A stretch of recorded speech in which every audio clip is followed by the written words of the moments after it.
I'll put it on. This is it.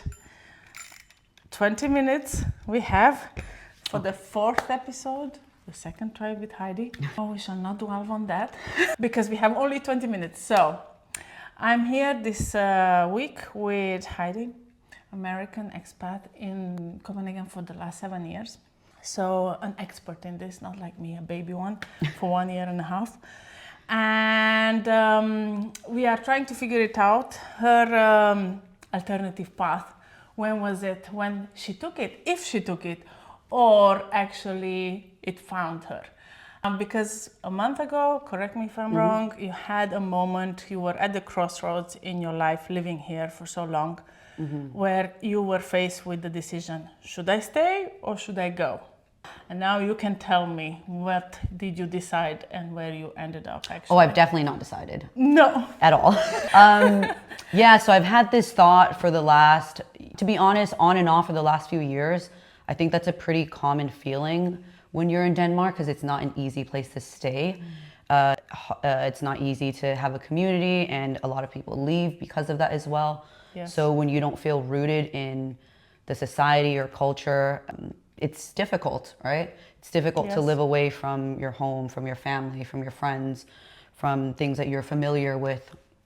So this has been an ongoing stream of thought, but I would say that it's gotten more intense in the last year, where I've really started to feel homesick and really started to feel that maybe it's time for me to go back, because I've just been fighting an uphill battle, especially being here with, if you're non-EU here, it's a little bit extra challenging, I would say, just because you're not allowed to have any help. And I've been here 7 years, so it's not like I just arrived here. I had to take out loans to pay for school here. And on top of that, you're not allowed SU. But what's the difference between me, let's say, and a student that just comes from anywhere in Europe? But of course, that is not for me to say. And that is the situation that I chose. So again, not complaining or anything. That was just the reality of the situation. So that also puts me to today, where I have an entrepreneurship visa that only allows me to earn income from this type of work. So when you do a product-based company, I've been a freelancer before where I'm coaching and you just need to bring your brain basically and you can get paid. Whereas with this, it's a completely different animal. It's a product-based company and it's one with an expiration date. It's one that I'm producing myself. So you have to think about storage and you have to think about food safety. And then on top of you producing it, you have to think about marketing and selling. And obviously you have to think about the website because you need an internet presence as well. You have to think about logistics because there's a lot of things that go into just as something about shipping. People don't think about, oh, you could just ship it. I'm like, do you know how to ship glass? Because I don't. So that's my very long way of saying that it hasn't been easy to do this type of business. And with a product-based business, it's not easy to generate income from because you need to put money in to create the product and then you hopefully sell it. And then you need to reinvest that to make more product and keep up with demand. So, you know, what pushed me to really want to go home was feeling like I can't make money off of this fast enough and I don't have any other way to get money. And this is becoming too difficult. And, you know, people don't necessarily get that sometimes because there is a level of safety here. And I would agree, I can access some of those things. For example, healthcare, that's been amazing to have. I feel safe in general walking outside at any hour of the day. I can get on my bike and that's lovely. But you know, being financially strained really weighs on you. So definitely. Not being able to, you know, pick up a spare job just to keep going with the company is not an option for me. So that is ultimately what I felt like, you know, kind of backed into a corner of like, hey, you're not making money from this. You're here to feel safe, but you no longer feel safe. So yeah, that is the decision why I think it got so intense for me. And so when I came to that about a month ago and I felt, okay, I think I'm just gonna go home. I thought I was gonna push until the end of my visa, which is next year, but I just got sick of it. And I thought I'm gonna go home. So I made a video because that was my way of segueing into something else. I thought, let me make content, let me go back to coaching. maybe I can go back to America, have like a cute girl job of just like making some content, and people will pay me to exist. Yeah, which is possible. I will marry somebody rich, and that's another you know plan. what? Yeah, like I don't have to do this. Why am I doing this? Yeah. So that's not how it turned out. So I put this video up, and the next day I woke up to nearly 100 people messaging me asking how they could buy this product. And one comment in particular said, the number one rule of marketing is that you should have your website ready or send or have a place to send people to purchase. Yes. And I was just thinking, I was not trying to sell to you. This is not what I was trying to do at all. You were ready to leave. Exactly. I was just telling a story. Yes. And I was trying to segue into, okay, this is my situation now, and then next time you see me, maybe I'll be in America. Yes. But yeah, that's not what happened. So I caught a wave and I ran with it. I haven't stopped working since then. I got the shipping up the next day, and I got everything up and running, the website. I figured out how to, mail the glasses. And it just has been kind of a huge roller coaster since then. A lot of people started contacting me. I started making, all sorts of connections that led me to different places. We got a retailer in that space. Oh, wow. In a span of 1 month. This was the first week. This is the first week, and I took everything that came at me. Yeah. And it's been, I think, 3 weeks now. I've had 3 tastings, a pop-up in between.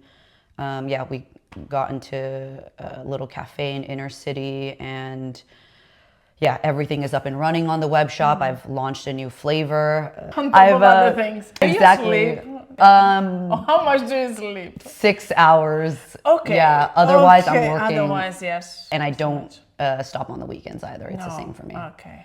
So it's intense. It's intense, but you know what? I'm an intense person, so I like it. Maybe not all the time, of course. I just look at it as a wave. Social media is pretty fickle, so yes, that is true. I assume like, okay, this is what I need to do now. I have a lot of adrenaline. This is really fun. Just go with it, because this is not sustainable long term. But I also know that the wave isn't going to be long term. Yeah. So it is starting to cool off now, which is great. Yeah. Until the next one. The next wave. Yeah. Yes. Exactly. Yes. So that's how it's been. And how it's been. But tell me a little bit more about your product-based entrepreneurship, because you haven't spoke about it. True. And explain how the idea came about and why it's your thing. Okay. What is it? So it's a seed butter that I'm making, and the reason why I started making it was because I was actually going to make almond butter. Or some variation of peanut butter or something like that. Yeah, I just missed having different flavors. There's a lot of options in the US. Not much here. Yeah. Unsalted or salted, that's pretty much what you get. Yeah. I can imagine. Yeah. No, I don't have to imagine it. I tell you, first time when I went into a supermarket in America, of all places, was in Hawaii. I know, it's crazy. But I remember those long aisles, and one type of food, but a million options of that type of food. Exactly. It was like crazy, the options. Yeah. I was so overwhelmed. Exactly. So I can see, you have so many options, and here... Yeah, not so much. So, exactly. So I came here actually 8 years ago to visit some friends, and I had this thought of like, oh, maybe I should make flavored peanut butter. Maybe that's a business idea. I always had random business ideas, and I just remember thinking that and writing it down in a notebook. So a year or two later, I moved here. And then I started experimenting, I think in that, at the end of my first year. And then by the end of that second year, I created, cinnamon raisin, which was our first flavor. So then I started expanding on that, and I would give it to friends. They slowly became addicted, and it was never staying in my house. Yeah. All the roommates would get into it. I was like, okay, maybe there's something here. So eventually I opened the company, and Sunny Life isn't really meant, like it doesn't have anything to do with sunflower seeds. Actually, that was just a nice coincidence. This is meant to be a sustainable food company where I just take different everyday food products, and I try and make it more nutritious or eco-friendly. So seed butter is just like one of the alternatives for one of the products that I chose. But obviously being like a one-person company, I can't do multiple products right now. Funding wise and just capacity wise is not possible. So it was meant to be that I was just the food scientist who created these recipes, and then I sent it off to some kind of a co-packer or a manufacturing company to create it for me. But that proved to be quite difficult for the recipes that I wanted. And also because I'm quite strict with what goes in it and the flavors and these eco-friendly standards as well, or ethical standards, I should say. And it's quite expensive. So they don't really want to do 500 units. They want tens of thousands. And I don't have that type of money yet. So anyways, that's how I just stuck with this product now. But yeah, the idea eventually would be that I just take everyday food products and I somehow, you know, change the packaging and the ingredients in it. And I used, different items to either make it more nutritious or more eco-friendly, and ideally both. Because you also studied this. It's not I just did. like you, Yes. an American in Copenhagen. Like, Yeah. I would really love to eat nut spreads, you know? Yeah. You actually have a passion for healthy eating and sustainable, because also you are training and you are... I'm training. And you have to tell us a bit about that, because that's another layer that comes into play. That also pays the bill and make you sustain this life, because let's be honest, Copenhagen is not a cheap city to live in. No, it's not. And especially if you do not have the safety that we Europeans take for granted. Yeah. So you're not the first one that I interview or I talk to that says this. So I appreciate. It makes me feel like, oh, I don't need to moan, literally. But problems it's all relative. Yes, we can all of experience course. them. So, but it's okay. still, in comparison, there are different rules and different safety nets. And Definitely. for non-EU, there are many more loopholes. I can see, I can hear way more. So you have to be even more resilient and to rely on your own skills. Absolutely. So it's crazy that you've done it for 7 years and you didn't lose your marbles on the way. Maybe because of your training. Definitely, yeah. Jiu-jitsu is something that's always given me a peace of mind and why I keep going, and something... You know, I think it's the longest relationship I've had with... Hey, how long have you been doing it? 13 years. Okay. It's been 13 years. I started martial arts probably 15 or 16 years ago. I was doing other martial arts. But yeah, jiu-jitsu is the one that stuck. And I was competing for a couple years as well. I would obviously love to go back, but just now is not the time financially, and obviously capacity-wise, I can't do it either. Yeah. But yeah, it definitely helps I think it's just gotten me used to making decisions under pressure, and it helps keep me calm, and I think it's just been a really good tool for me. So that has been tremendous in, like, you know, just building my character for building this company as well. Yeah. When you talk, I only imagine a surfer. When you explain your life, it's like you're riding some crazy waves out there. And I'm just thinking like, this is crazy from the shore. Because you've been through some turbulent waves, let's say it like that, in Copenhagen. Yes, but I would say I've had a turbulent life, to be honest, so it's all relative. So you're having kind of the muscles trained for this? When it comes the big wave, you go like, I know this? Yeah, it doesn't really faze me. I don't look at things as like, of course I know when things are hard or not, but it's not something that's a factor to me into whether or not I'm going to do something. So I don't think, this is hard, maybe I shouldn't do it. I only think about the goal that I'm trying to achieve, and if that's what I want, and okay, these are the steps I need to take to get there, that's what I'm going to do. Yeah, I can acknowledge that in between, this is hard, but it doesn't really stop me from doing them, and I don't let it weigh on me. Because what else can I do? This is what I want, right? So that's what I have to do. Otherwise, I don't think I actually want it. And I think that's a question I constantly ask myself. But especially, I've trained a lot of people, and sometimes a common one is they say, I want to be in shape, but they don't go to the gym. They don't want to eat well. Do you really then? Because I actually think you don't. Because the steps that you need to take in order for it to be that are these, and you're not taking them. Yes. So you can do that with anything. So that's how I pretty much assess if I actually want something or not, right? And I think that's a good question to self-reflect on. Yeah. Because you can say you want something, but if you don't want to do the work, you don't actually want it that bad. That is also true. An uncomfortable question. It is. To ask, like, do you really want it? Because then you'll realize, maybe not, actually, I've been bullshitting myself. Right, and that's okay. Yeah, you know, you go that would save you a lot of time, a lot of effort, Yeah. and you don't have to tell yourself in your head, this is what you want. Just be honest with yourself. Yeah. I think it's really important if you're gonna, I think it's just important if you want to make progress in your life, efficiently at least. Yes. Efficiently, yeah. I like to be efficient. Yeah, of course. So now you're riding this wave. That you really thought this is it. You're packing your bags and you're leaving, but you're here. I'm still here. You're still here, and the wave is still ongoing. But you're also, yes, as you mentioned, media is fickle. Things change. Yeah. But clearly, this has pushed you to take, in how I see it, the alternative route, because by all means the common sense would have been, you know what, I'm packing my bags and I'm going, sayonara and see you later.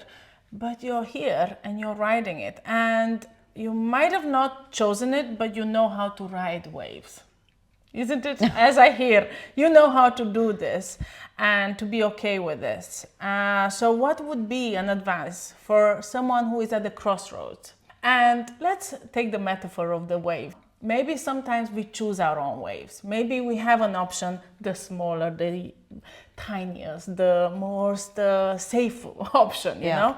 But sometimes the wave chooses us. And how do we face that without losing our marbles on the way, preferably, and sanity? I've definitely lost my sanity, so I can't advise on that. Okay. It's cool. Yeah, here it is. Okay. So prepare to lose your sanity. Exactly. Yeah? It's okay. Let it out. It's okay. It's human. Who is sane anyway? But decision making, I would say, kind of what I advised on earlier, be honest about what it is that you want.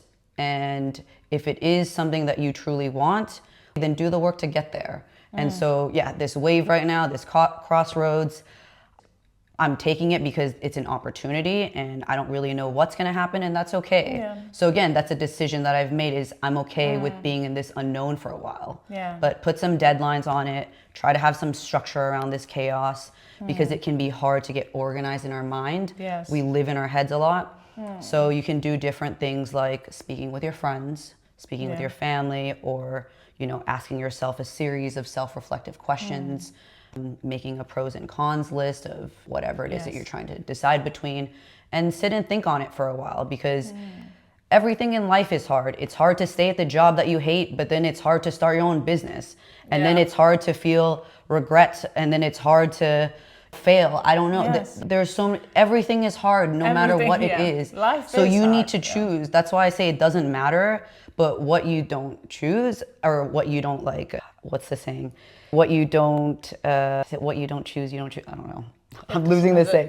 Something like this where I don't remember. What you don't do, you're actively choosing. So let's say if you're just sitting, right? Yeah. So that is also a choice. It's a choice. It's a choice. Exactly. You've done nothing, you're choosing this. Yeah. So that's what I would advise for most people if they're trying to make decisions, is don't rush that process. It is uncomfortable to be in limbo, but everything is uncomfortable, and the more honest you are with what it is that you want and what it is that you're willing to do, because that is a part of like, hey, how bad do I want it? Because if the journey there, or the steps that you need to take in your mind is too much, then you don't want it bad enough. And that's okay. Yeah. There's nothing wrong with that. Just be honest about it. Yeah, yeah.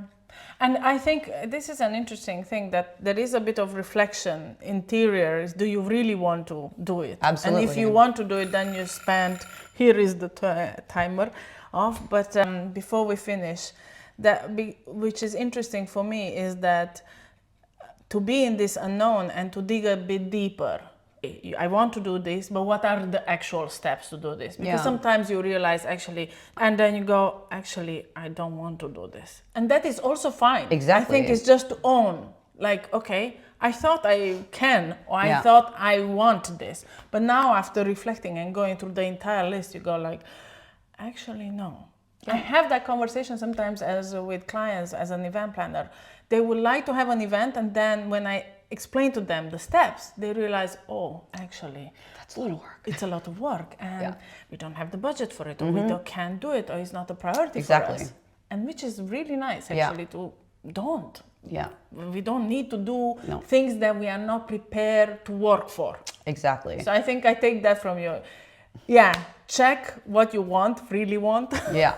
And it's okay to try it as well, and then go, this is not what I want, or it is. It's just information for you. Yes. So I don't know. I think something I've tried to hold on to recently that I heard from someone else was fail fast. Yes. And this is one that I think is really important. It's like, by the time that like the people that are actually moving through life and innovating and getting really far, when you're sitting there trying to be a perfectionist, which I have this ongoing issue of everything needs to be perfect, right?